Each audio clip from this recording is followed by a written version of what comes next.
Welcome to the Inner Champions podcast. Would you like to promote your business so the world can find you? Or would you like to become a sponsor of the podcast? If so, please contact us on Instagram at Inner Champions Podcast. Lastly, follow our current sponsor at The Real Talk with Jordyn. Hey, what's up, everyone? How's it going? Welcome back to the Inner Champions podcast. Yet again, I am back with another throwback episode. I did this episode once again in 2023. I hope you guys can listen, take notes, and learn about more of, I guess, the behind the scenes on what I've done in my past. I had my own kind of podcast, more or less live show. It was featured on YouTube and some other locations, but I just was able to create that audio, turn it into a podcast segment, and I just wanted to be able to bring it to you and bring it to your attention. This is another one. I hope you guys enjoy it. Thanks for doing all you've done to this point, and take a listen. So give me a second, and I'll be right back with the show. Feel it until you believe it. I am powerful. I am strong. I am successful. I am abundant. I am rich. I am determined. I am focused. I am disciplined. I am capable of anything. I am a powerful creator. I am limitless. I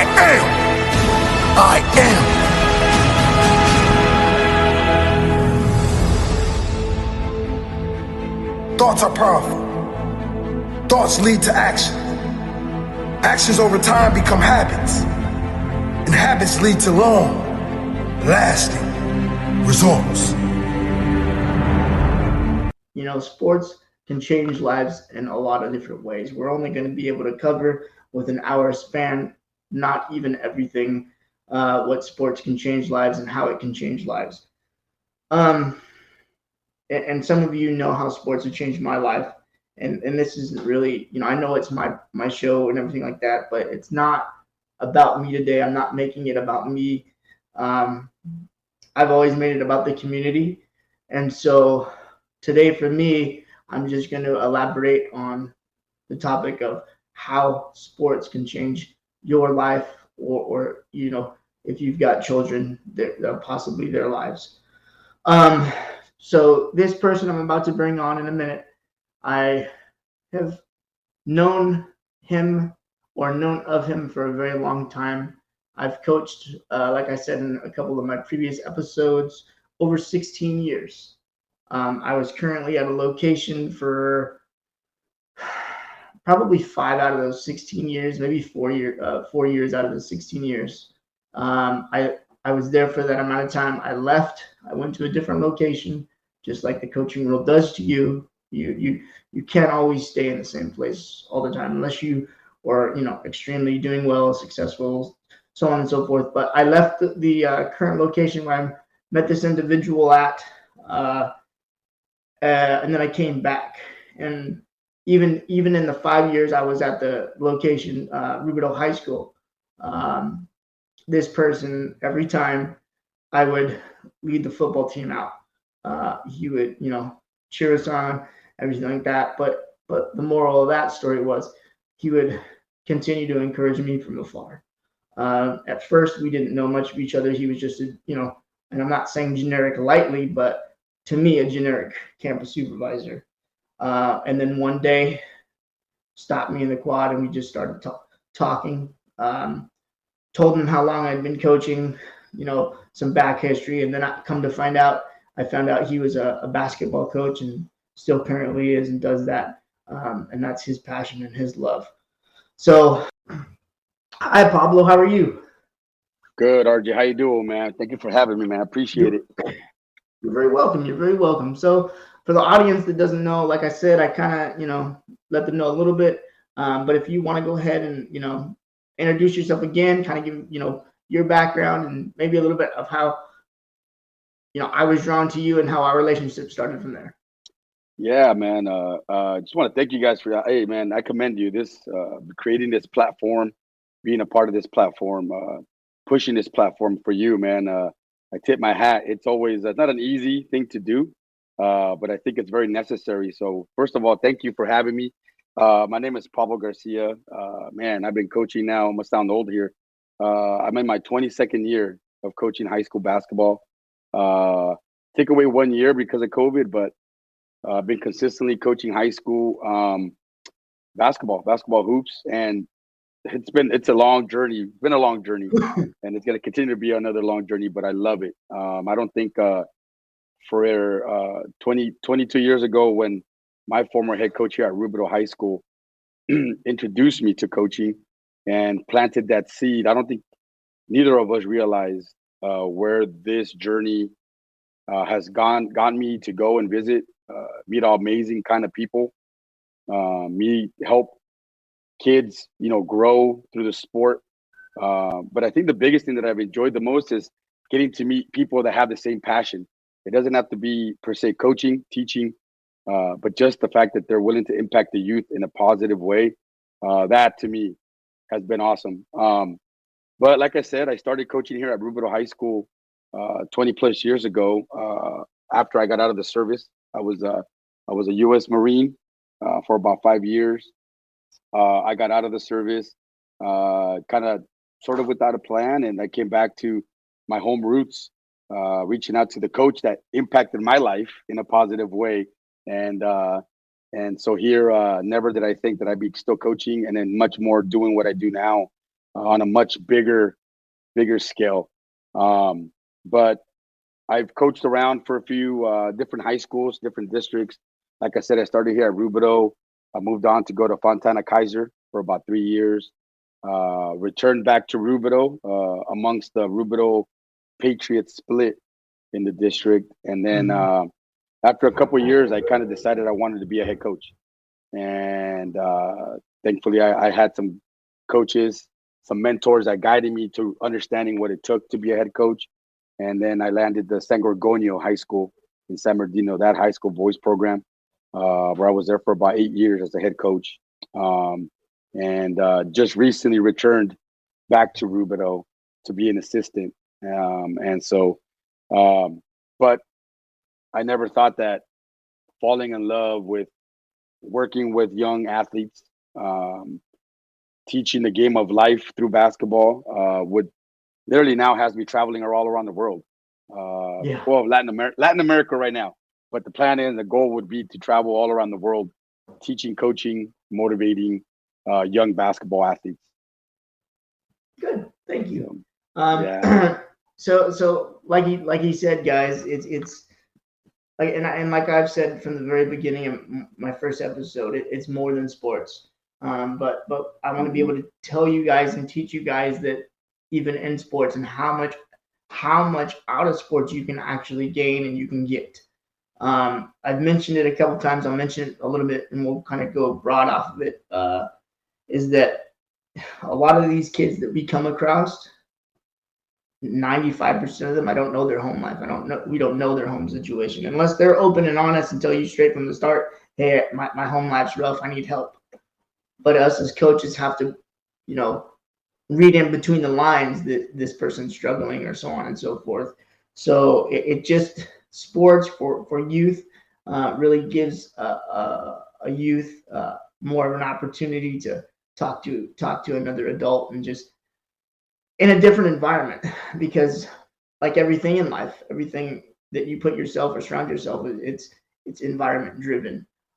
So like I said, and this is where we're gonna go next with it, is how sports changes lives.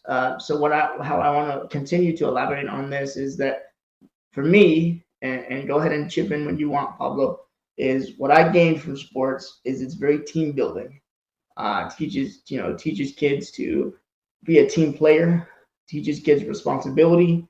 It teaches, and we can go as far as character. It's their character. It really builds them up. It really, for me, because I couldn't play the sport or play in sports, it was a very good confidence builder, showing me that if I can get kids the same age I was to gravitate or listen or pay attention to something somebody was saying from, and these people know from a walker was pretty empowering and powerful for me. So that's how it really changed my life, is in that matter. And like I said, I can go on for days on I think every for me coach how, can. yeah, Yeah. and I can continue to pick things out of the air. But what's one thing that you think is Well, good for? I think any sport like life, they walk hand in hand. There's a correlation between the athlete, the student you have to be, the athlete you have to be, that'll set you up to be successful in life, right? Kind of to add on what you just said, yeah, every sport, obviously has its own individual uniqueness to it. But if you're a selfish player, you're going to have a hard time succeeding, right? So you have to be selfless. And, sometimes, let's be honest, every kid is raised amongst different adults and different families, different upbringings.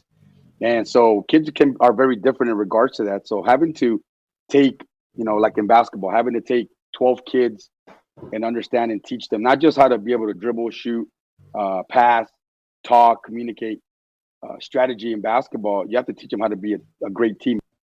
And to me, that is part of the important thing. When I was at San G back in 2019 school year for us was probably one of my, and I don't want to say best because, yeah, we won in some games, but because the kids that we had some high character kids, man. And what I mean by that was that year we ended up getting um, selected and not, we ended up winning CIF uh, Champions of Character Award. We went to an awesome dinner at the CIF headquarters where the CIF commissioner presented our story.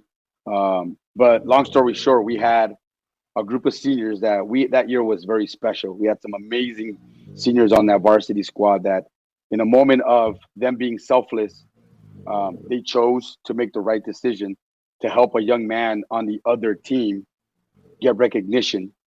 And it kind of caught a lot of positive attention, obviously, one from the district, but two, we were in the news. We got interviewed by Channel 5, came out and did a little scoop on us. The district was very obviously happy that we were able not just to say, but show through our kids that we had some really good kids on our campus.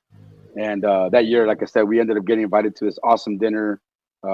We ended up bringing home a big banner, a big CIF Champions of Character banner that we hung in our gym amongst the state championships and CIF titles that we won on that campus. And so, um, yeah, definitely, I think kids learn how to become better people through the sport. And for me, it's obviously more about the character. You cannot win and be successful in life if you're cutting corners and you're cheating. Absolutely. Playing yourself short. So, for me, it's a big thing that I literally every day we touch on a different topic about why them being a part of and buying into what we're asking them to do will not set them up for high school success, but um, life, life. Ooh, what was your most so far? Well, being an assistant and being a head coach are two different roles, but uh, we just got a question of what was your most challenging year coaching? Um, well, probably my first year ever coaching because I felt very out of place. I didn't really know what I was getting into. I was a JV assistant basketball coach here at Rubido. Um, I would forget that I was a coach, not a player, right? Because I kind of it had only been like 5 years that I had left the program. Being on the bench and kind of sitting up ready to get into the game, and then realizing like, oh man, I'm coaching, I'm not playing anymore.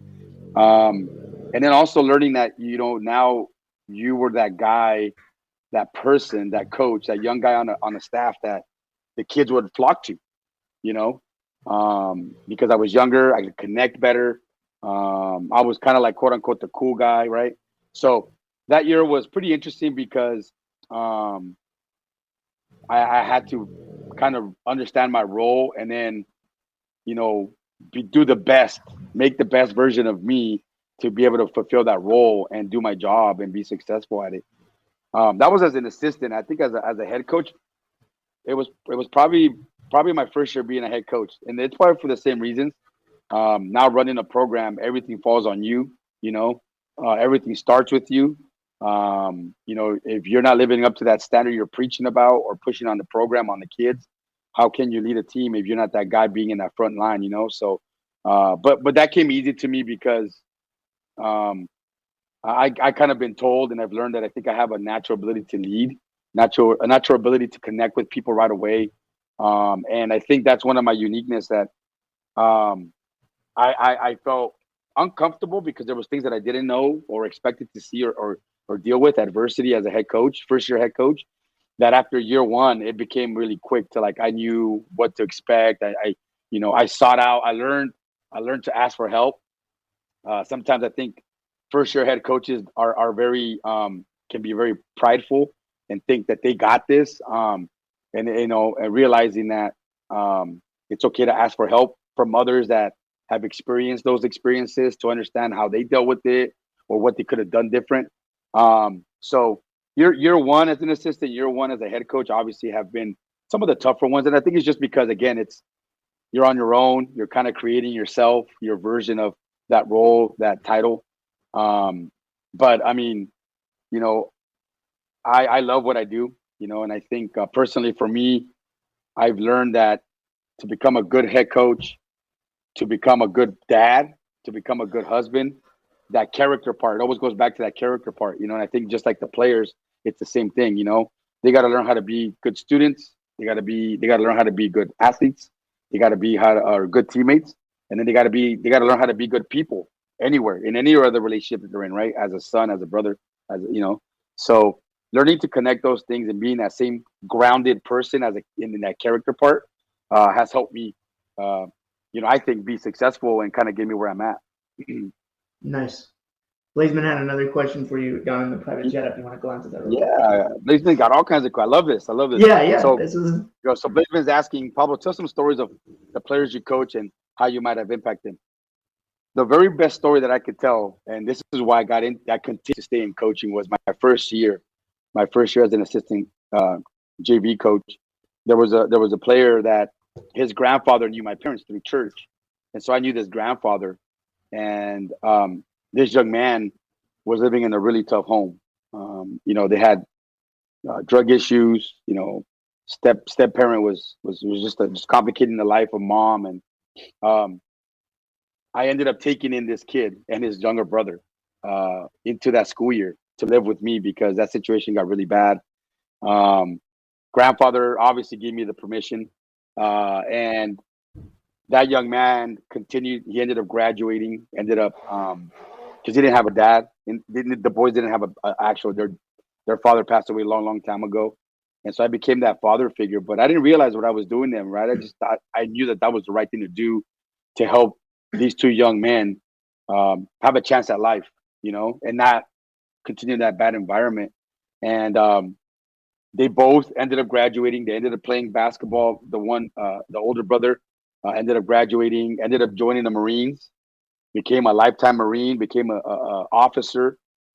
He's currently going to retire the end of this fiscal year. And every year Father's Day comes around, this young man will call me and thank me because I became that father figure, later in life. When he was in the service, when he was getting married, I christened one of his kids. I was his godfather to one of the kids.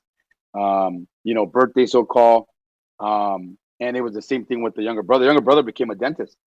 He became a doctor, became a dentist. He's in Oklahoma. He just opened his own private dentist practice.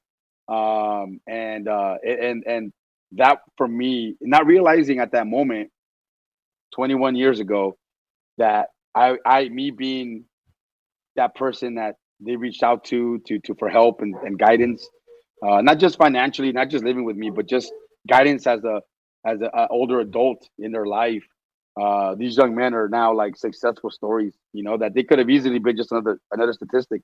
But that's what got me in, that clawed into me, man. And that's how I love having that positive impact on youth, and I realized that I kind of had a thing for this.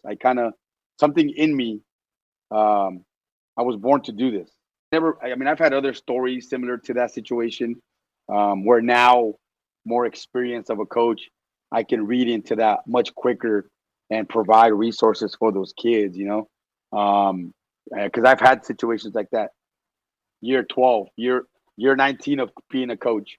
And Well, yeah, but yeah. I'm able. It's just it continues. It can what, and that's what I love about this sport, or any sport in general, is when you're in the coach's position, it truly seasons you. And when we talk about seasons, we're not talking about just our players. Us as coaches, it seasons us because we, like you've been talking about. You ran into this one opportune family that needed the assistance, and then as your career kept going and growing, it's just like, oh, here's another. It might not have been the same instance or whatever, but it still might follow down the same incident. And you're like, I know how to, I can like that. It's like it's another second nature thing for us coaches is we always have an arm to, a kid can lean on, cry, whatever. And that's what I've gotten out of this whole thing of being a coach Yeah. is that, like you said, just that niche, that knack, it's meant for us. And I really Yeah. think, I really think, to be honest, that's how we grew our relationship. Because we, like I said, guys, that when I did football every day at Rubidoux, I'm early to everything. So sometimes he'd be the one to let me in the gate, whatever, because I wasn't an on-campus coach or teacher. So those moments that people don't see is when you grow those relationships and you do these things, and we can even come together and say, how do we get this kid a pair of shoes, how do we get that's why I say there's so much more to basketball, or just the name of basketball, or the name of football, or the name of soccer, or whatever sport you love. There's a lot more that goes into it that people don't see. The fans, let's just put it in that perspective. Right. The extra time, everything like that. So I'm going to go into the next question, and really this next question kind of overlaps the last question. Is how do you think sport? You can go ahead and give yours first. How do you think sports grounds you as a coach, but then put it into a player's perspective? How do you think the ones that can grasp onto it and love the sport as just equally as we do? Because again, sports in general, sports isn't for everybody. I'm not sitting here trying to push sports, basketball, and sports driven, but it gives you back more than you actually put into it if you really sit down and look at the scheme of things and how sports has gotten brought up into the world that we live in today. We'll be back after a quick break. Don't forget to follow us on all the platforms: Instagram, Facebook, Apple Podcasts, Spotify, YouTube, and Amazon Music. Thank you for listening to the show. Well, I think I always seek out, and I know I've surrounded myself with some very successful high school, collegiate coaches. We know Dario Frias, right? Absolutely. A lot of guys out there that just they want to help other people. And I think for me, it's helped me get grounded by reaching out to guys that are doing at a higher level, collegiately, professionally. And in regards to the sport, like why it's so important that not just coaching, but players, it helps me get grounded just because I think there's so much that goes into that. As a player, I remember waking up early morning practice, right before school, or early Saturday, or during Christmas breaks.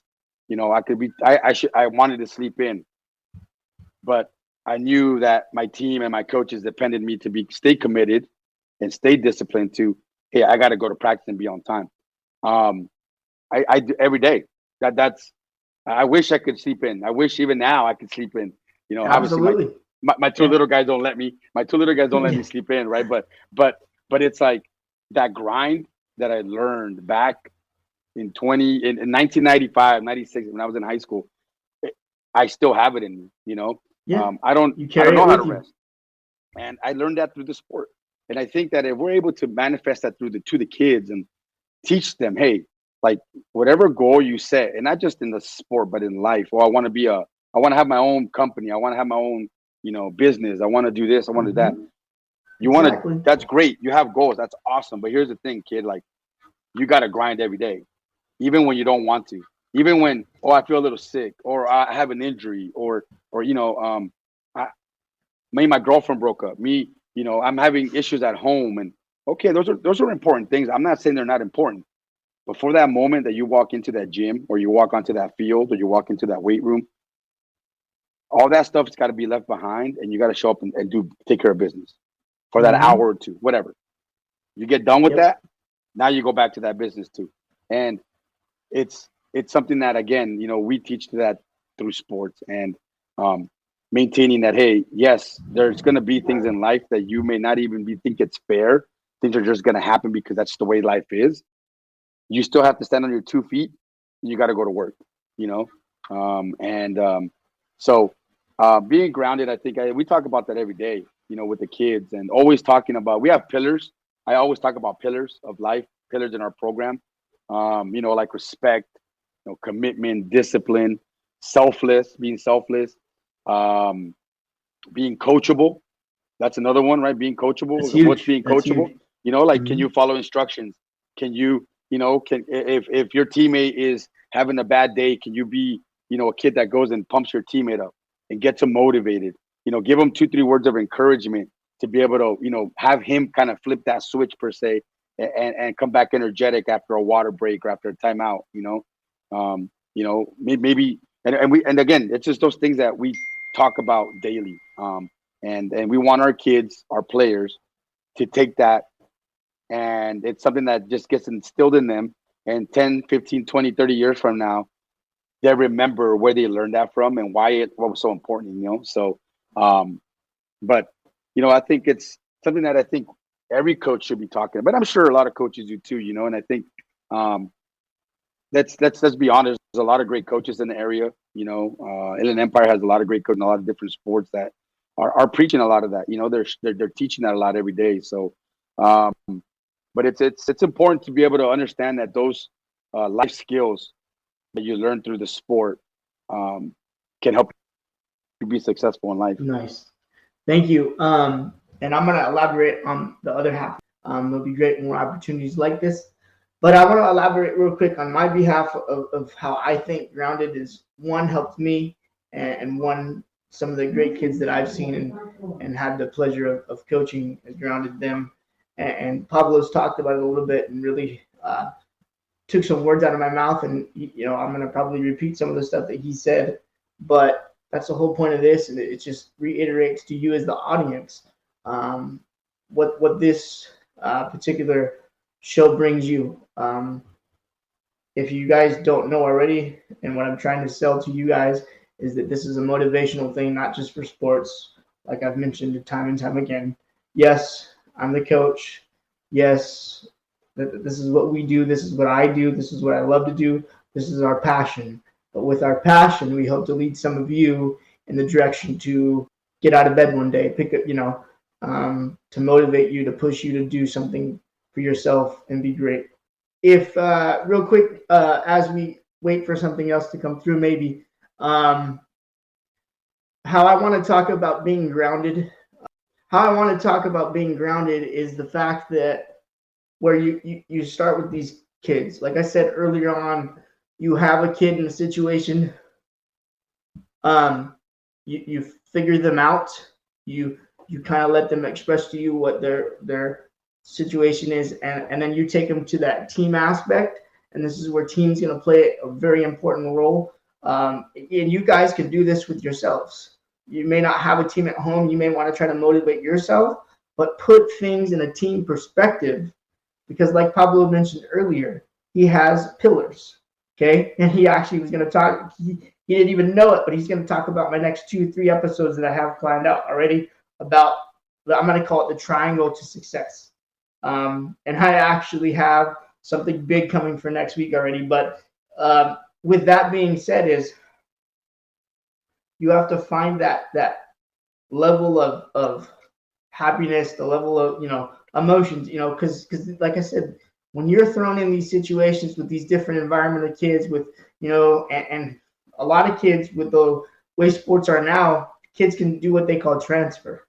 So it really mixes up the culture of your program. So you have to be, as the head coach, not their, not only their, and you're not to an extent, but you are to an extent.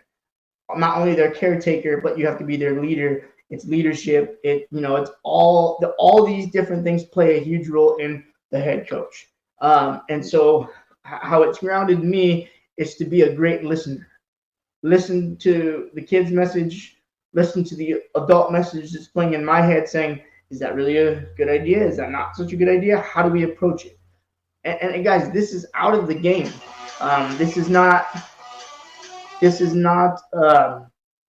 just, like I said, about the game. It's really, before you get to the game, you have to get these kids to mold together, to mold on your team, to mold into your foundation, what you think will help them build and grow. And so being able to do that as a coach is a big successor. And I'm going to tell you, and Pablo can back me up on this if I'm wrong, but there are some coaches that just don't have it. And there are some coaches that struggle. And that's fine. I'm not saying every coach is going to be able to have each of their teammates gravitate, but that's what building a team is about. And that's what I think is important with grounding all these different types of styles of kids, all these different types of attitudes, moods. And let's put it in a basketball perspective for a second. Say you have 5 kids that like to shoot threes, and kids still think to this day that's where basketball is going. No. And I'm going to bring up a value point, and people are probably going to back out and be like, oh, you're one of those kind of fans. Why do you think the Los Angeles Lakers are still winning ball games? Because they are attacking the inside of the paint. They're using their big man appropriately.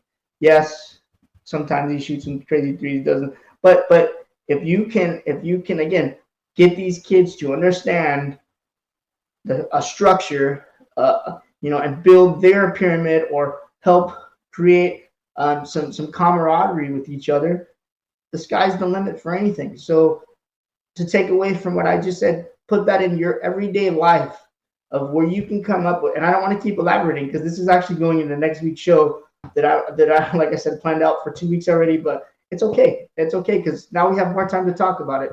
So it's good. So just find that special thing, it could be anything.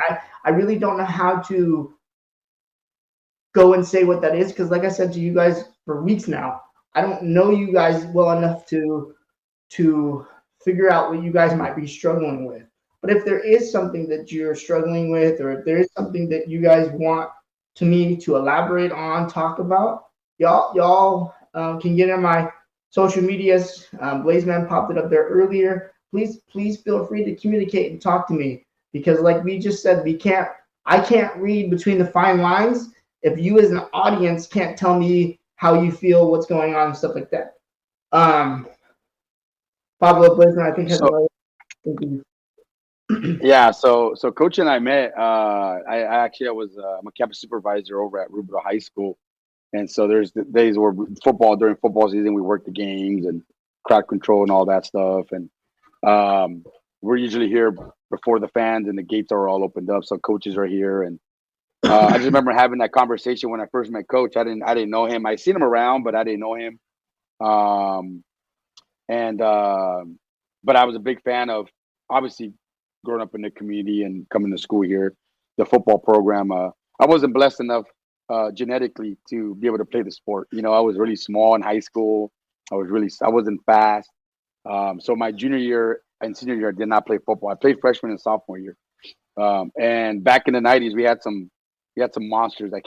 My last growth spurt didn't happen until after high school. So I learned quickly that I don't only be a tackling dummy out on the field, and I wasn't very, I wasn't the most athletic guy out there. And although I was probably one of the toughest, there's only so many beatings you can take out there, And so kind of fast forward years later, I'm working on campus, and I was coaching and ran into Coach, and I didn't know who he was. So I just out of curiosity, just like I do all the time. I love meeting new people. I love meeting, understanding who they are, where they're coming from, and what their direction is, what their purpose is, and right away I knew Coach, like the fire that he had. There was this passion of wanting to help and be successful, and it wasn't necessarily helping to win, but it was more of like this drive to just create amazing young, taking these young men and making them amazing men. Um, and understanding that his vision of what it was as a coach was, yes, I'm gonna teach you how to, run, block and run and catch and throw and timing and teach you how to be stronger and teach you how to be tougher. Um, but it was more because he was getting them in a position to be successful men.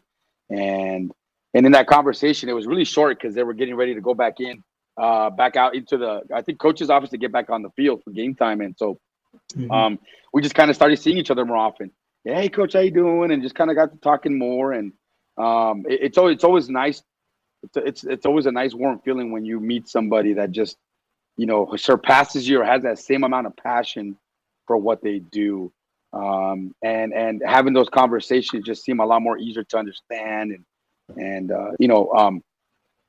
talk about things that like, hey, how do you guys handle this, this situation with the kid, and, kind of picking his brain about how to manage that part. Because like I said, I think even though I've never coached football, the kids that you have, obviously that mentality that goes into it's a little bit different. Yeah. Like I tell myself that I'm a very aggressive style kind of coach, but there's not that crazy, like hard hitting, grinding, physicality is not the same in basketball and football. But it's more of like, no matter what it is you're coaching, it could be softball, it could be wrestling, it could be tennis. I don't know. It's like you just had that passion in your voice and in the words and what you would share with me. And then, and so ever since then, like we just kind of connected. Obviously, social media kind of, we stayed in touch. And when you were at Notre Dame, we stayed in touch because of Rick Pontius, another friend of ours. And like you kind of just create these relationships and you follow them through social media and, like, hey, coach, how you doing? And that's literally how it all sparked. And fast forward to COVID year, we a friend of ours, Dario Frias, and he's a assistant women's coach at Cal State San Marcos, another Harupa guy. Trying to get him on the show. You gotta get him on here.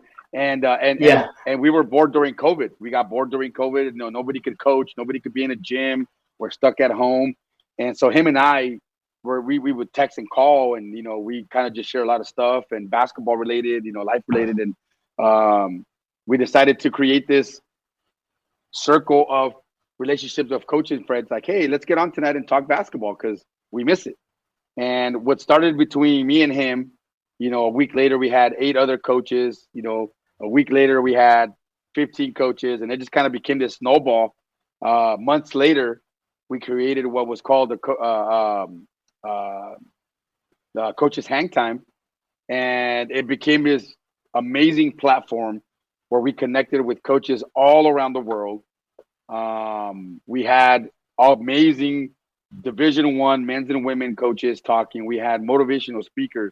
We had professional coaches talking.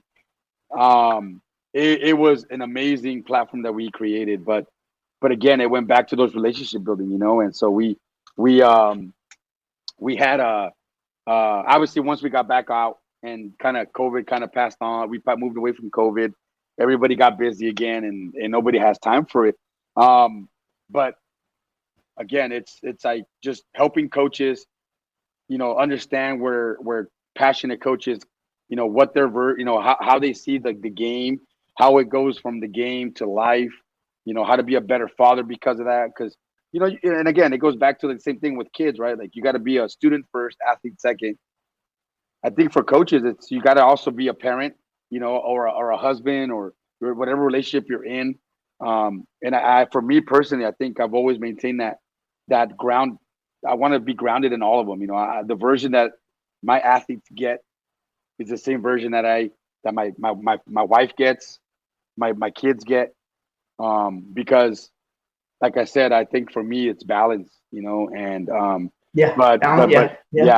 so but that's where it started from, coach. I mean, that first conversation we had, it was like I remember walking away thinking like, man, like that dude loves this, man. Like that's pretty cool. All right. Like I can dig that, and again, I was probably like 10 years in coaching, but you don't see a lot of guys like that. Like you mentioned earlier, there's some coaches out there that their style is different. their personality is different, and that's okay. I'm not saying there's nothing wrong with it, but I mean, like, for me, I've always seeked out guys that were just passionate about it, and they were trying to get better at everything they do. They were seeking, they asked for help, they asked for, hey, I'm thinking about this. What do you think?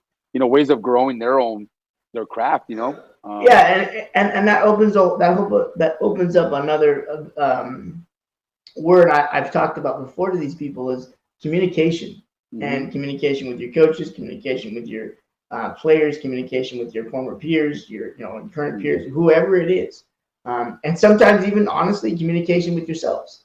There will be times, 20 of us, even he can probably vouch for this. There'll be 10 out of 5 out of the 10 games after games I sit there and talk to myself. Not the what if I could have done this. It's how can I take away from this and make it better for next week. My wife and I have this funny story because year 1, 2, 3, 4, 5 of being a head coach, uh, she learned that she'd be worried because after a game, especially after a bad game, even after a win, coach, it didn't really matter, I guess. But more I think when it was a loss, right? Because we don't like losing as competitors. But she learned that I left the gym and I was in the driveway. I'd be in the driveway at home or in the garage, and it'd be 15, 20 minutes sometimes where I'd just be sitting in the car, like just processing the last 2-3 hours, the last 24 hours. She'd like turn, if I'm in the driveway, she'd turn the lights on the porch and be like, kind of her hands are up, like, what are you doing, dude? Like, but literally it was that, having those conversations of like, whatever that feeling was, whether it was a good, a high off of a win, trying to figure out how you did it, how you pulled off an upset, or how you lost to a team that you probably should have beat. But I again, personally for me, I seeked out that ability. Like I would ask other coaches that have been doing it longer, more successful, how they handle that, because I think there's a responsibility between being a coach and a family man for me with kids and a wife that like, it's just like they're like processing that. Like I can't walk in my house being upset because we just lost, and so there was a lot of communication, a lot of to myself. But anyways, after year 5 and 6, I think I got better at that, and I learned to like write stuff down, and leave it at that. Come back to it the next day, in my endeavors of coaching. Like I worked, I was working for a company called PGC, Point Guard College. I worked for them for about 6 months. They're like in basketball, player development, mental training kind of company, and I ended up working for them for about 6-8 months, and I would put together a coaching clinic in Costa Mesa for them. So my job was to try to recruit high professional Division I coaches on both women and men's side, and they would talk, right? It's a coaching clinic. So one of those was I got to meet a great. Now he's not a motivational speaker, but at the time he was a strength and conditioning coach, Alan Stein. And so Alan Stein, I got to sit down and talk to him for a couple of days, 30, 40 minutes at a time in between these sessions. And it was something I would pick off. Again, just seeking that knowledge of how to get better at that, right? Perfect my craft. Talk about balance, family balance. How do you balance everything you do? You're a high-level trainer. You work with NBA guys. Like, how do you go back home and still, after a long day of doing something like that, you come back and you're exhausted, but your family doesn't deserve that tired man, So again, it just, I got exposed to coaching, working, getting to know on a friendship level, coaches that are just a lot better than I am and more successful, and seeking out that knowledge. And so for me, communicating, getting to relationship building. That's another big one, right? I just talked about that. And that's where I'm at now, working for Snow Valley Basketball, a Nike sponsored company, working Nike camps as a director. Like I got to travel. I'm traveling.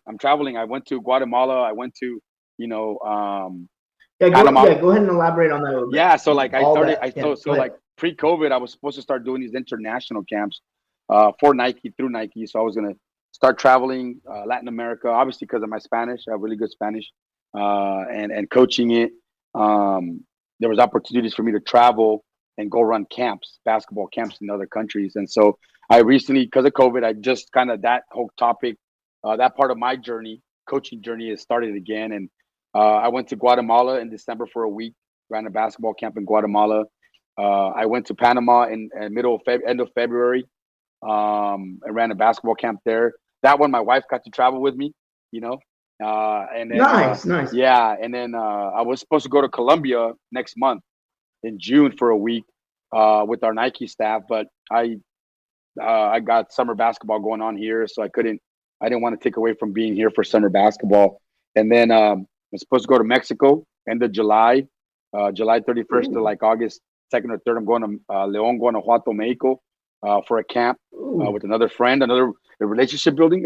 Luis Turcios, another coach that coach at Beverly Hills. And then I'm supposed to go to Nicaragua sometime in November for another camp, and then back to Panama again in December. So like basketball has shared a lot and so many different aspects that I'm very grateful and I'm blessed to know that one, I think it's the hard work that we put into ourselves and to the game, to the job, to the craft of coaching. But it's 22 years ago, if you would have told me, hey, in 20 years, you're going to be doing this, this, and this, I would have laughed. Honestly, I would have laughed at that version of me because I didn't know where I was getting into.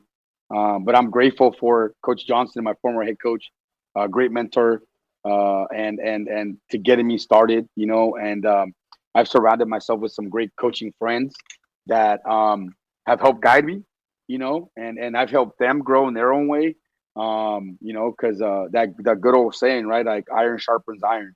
You got to have guys around you that are not just going to listen to you and be like, oh yeah, good job, but they're guys that are going to help you grow. And sometimes that means they have to challenge certain things that you do and how you do it, So yeah, it's been an amazing journey, Coach. I'm very blessed, man. And as we go forth, we'll see where it goes. We'll see where it takes me.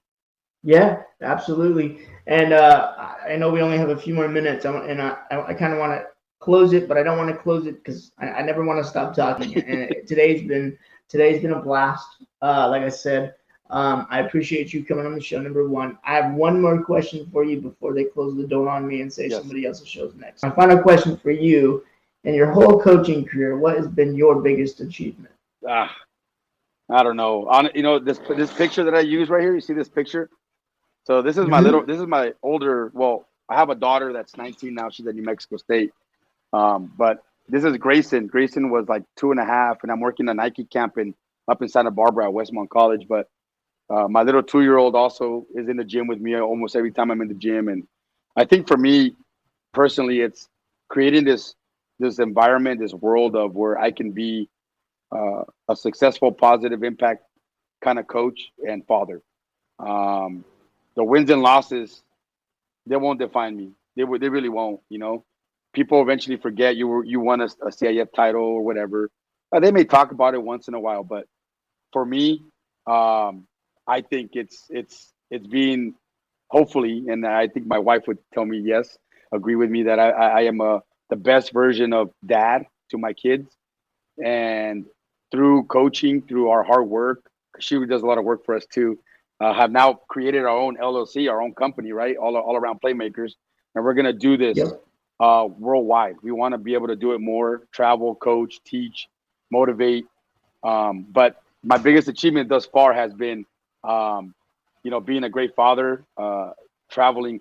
I winning, as a competitor, obviously, you want that, but I think it's changing lives, and hopefully I can be a great example for all of my young men and even women that I coach, how to be a great adult, how to be a great man, a great responsible adult, father figure.